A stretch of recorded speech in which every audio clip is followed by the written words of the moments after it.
बाकी welcome back to my YouTube channel. तो दोस्तों आज मेरे वीडियो का मोटो ये है कि मैं आपको बताने वाला हूँ कि मैं क्या पढ़ा हूँ आज आज का मेरा डेली का रूटीन क्या है। तो दोस्तों सुबह उठते ही मैं पहले ब्लैक बुक उठाता हूँ। ब्लैक बुक में मैं सिनोनिम्स उठाता हूँ अभी, क्योंकि पहले तो सिनोनिम ही टॉपिक है ना। सिनोनिम में मेरे हो गए हैं 400 से 400 प्लस वर्ड्स मेरे कंप्लीट हो चुके हैं, और कुछ ही वर्ड हैं जो मुझे प्रॉब्लम करते हैं याद करने में और प्रोनाउंसिएशन करने में। अब ब्लैक बुक को साइड में रखता हूँ। अब मैं दिखाता हूँ कि मैं दूसरी बुक क्या उठाता हूँ।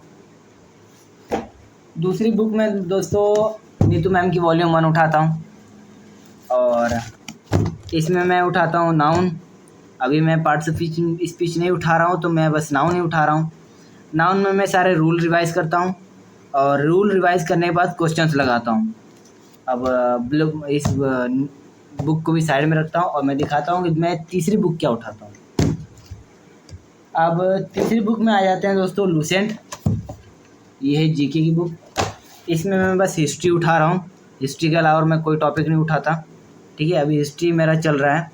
हिस्ट्री में अभी जैन धर्म और बुद्ध धर्म, बौद्ध धर्म अभी चल रहा है, और सिंधु घाटी सभ्यता पढ़ रहा हूँ मैं अभी। और आ जाते हैं भाई स्टैटिक जीके और ये सामान्य ज्ञान। ये दोनों जो देख रहे हैं आप, ये दोनों मुझे एक जैसे लगते हैं। बस इसमें थोड़ा ज़्यादा हिस्ट्री दिया है, इसमें थोड़ा संक्षिप्त में बताया है, और इसमें थोड़ा शॉर्ट में बताया है। बस इतना ही अंतर है, बाकी है दोनों सेम। फिर भाई आ जाते हैं हम अपने सब्जेक्ट पे। सब्जेक्ट मतलब 12th के सब्जेक्ट पे। 12th के सब्जेक्ट में मैं पहले उठाता हूँ मैथ उठाता हूँ। नहीं भाई, मैथ नहीं उठाता हूँ, मैथ नहीं। पहले मैं उठाता हूँ फिजिक्स। ठीक है, फिजिक्स उठाता हूँ। फिजिक्स में जो याद करने वाले होते हैं ना, उसको मैं पहले याद कर लेता हूँ। फिर जो इक्वेशन होते हैं, डेरिवेशन होते हैं, वो मैं लगाता हूँ। और डेरिवेशन लगाने मतलब जिस चैप्टर का मैं डेरिवेशन या इक्वेशन या कोई भी टॉपिक याद करता हूँ ना, तो मैं उसके क्वेश्चंस ज़रूर लगाता हूँ। उससे मेरे जो डाउट्स होते हैं वो मेरे क्लियर हो जाते हैं। तो अब वैसे फ़िज़िक्स की मैं बताना भूल गया, सॉरी। फ़िज़िक्स में मेरे 2 पार्ट हैं, है ना।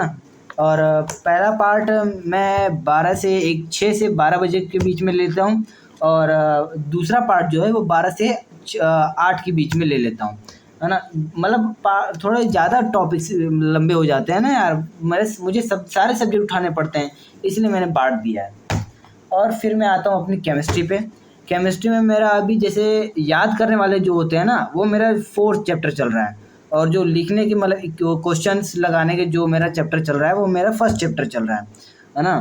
तो इसको भी अब साइड में रखते हैं। अब आ जाते हैं भाई सबसे खतरनाक वाले सब्जेक्ट मैथ पे।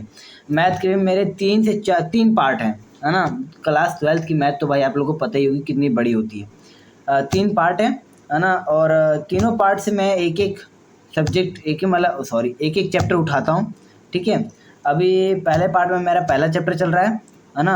और दूसरे पार्ट में मेरा 5 नहीं 6 चैप्टर छठवां चैप्टर चल रहा है। ठीक है, फिर इसको भी साइड में रखते हैं। अब आ जाते हैं हम अपने इंग्लिश पे। इंग्लिश में मेरा याद करने का सबसे मतलब रिमेंबर रखने का सबसे आसान तरीका मुझे ये लगता है कि अगर आप किसी स्टोरी को पढ़ रहे हो, है ना, तो या तो उसकी समरी को पढ़ लो, है ना, या मतलब चैप्टर को अच्छे से पढ़ना तो पढ़ना है यही है। ठीक है, और उसके क्वेश्चन आंसर याद कर लो। क्वेश्चन याद करने से ना स्टोरी में क्या चल रहा है क्या नहीं चल रहा है पूरे मतलब माइंड में रहता है। और फिर मेरा गला ख़राब हो गया दोस्तों। फिर आते हैं अपने हिंदी पे। हिंदी में गद्य में पहला एक चैप्टर और पद्य में एक चैप्टर, दोनों में से एक-एक चैप्टर उठाना ही उठाना है अगर आपको सिलेबस जल्दी पूरा करना है तो। ठीक है, और संस्कृत भी अगर आप संस्कृत लिए हैं तो संस्कृत भी उठाइए। तो दोस्तों बस यही था जो आपको बताना था। और जैसे आप लोगों को पता है कि मेरा एसएससी सीजीएल 2029 का टारगेट है, अभी से जारी रखेंगे तो अंत तक जाएंगे ना। अभी से मतलब थोड़ा थोड़ा डोज हमें अभी से मैं ले रहा हूँ ना, ताकि आगे चल के उतना मतलब डिफ़िकल्टी ना हो मेरे लिए कि यार उस समय में ये पढ़ लिया होता तो मेरे लिए आसान होता, वो पढ़ लिया तो वो आसान होता। तो अभी से मैं थोड़ा थोड़ा डोज ले रहा हूँ, थोड़ा थोड़ा मतलब ये जो भी टॉपिक है वो याद कर ले रहा हूँ।